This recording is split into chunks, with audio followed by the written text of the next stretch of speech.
Si nous acceptons cette condamnation, demain, l'ensemble des mouvements sociaux auront les pires difficultés à pouvoir se faire entendre dans la rue et dans l'espace public. Nous sommes 17 syndicalistes à avoir été condamnés par le tribunal de Liège. 11 à une peine de prison de 2 semaines, 6 à une peine de prison d'1 mois. Pourquoi avons-nous été condamnés? Eh bien parce que nous sommes montés sur le pont de Cherat en octobre 2015, un jour de grève générale, pour voir ce qui se passait.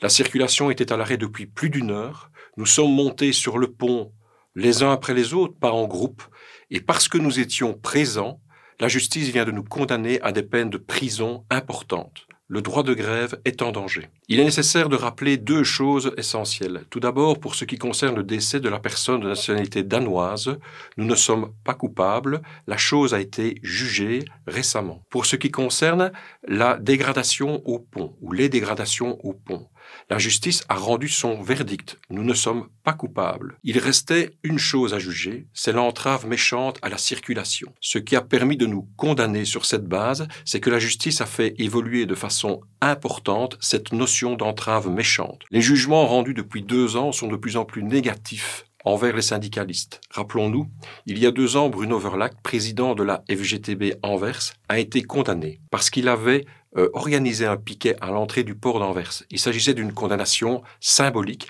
en tant qu'organisateur de ce piquet. Aujourd'hui, notre jugement reconnaît que nous ne sommes pas les organisateurs. Le jugement reconnaît que nous sommes montés sur le pont bien longtemps après les faits.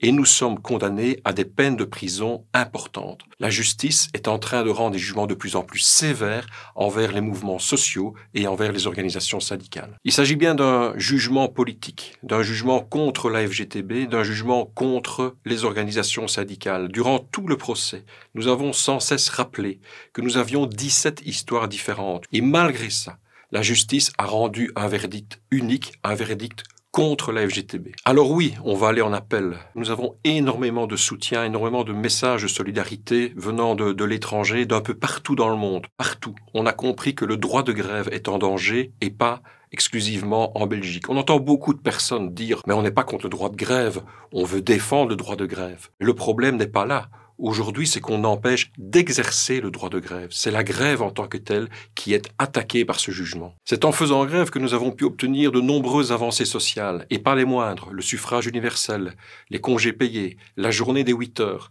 Rappelons qu'il n'y a pas de démocratie sans contre-pouvoir et que le contre-pouvoir, il doit pouvoir manifester, il doit pouvoir faire grève, il doit pouvoir se faire entendre dans la rue. Si nous acceptons cette condamnation, demain, les mouvements syndicaux, mais l'ensemble des mouvements sociaux auront les pires difficultés à pouvoir se faire entendre dans la rue et dans l'espace public.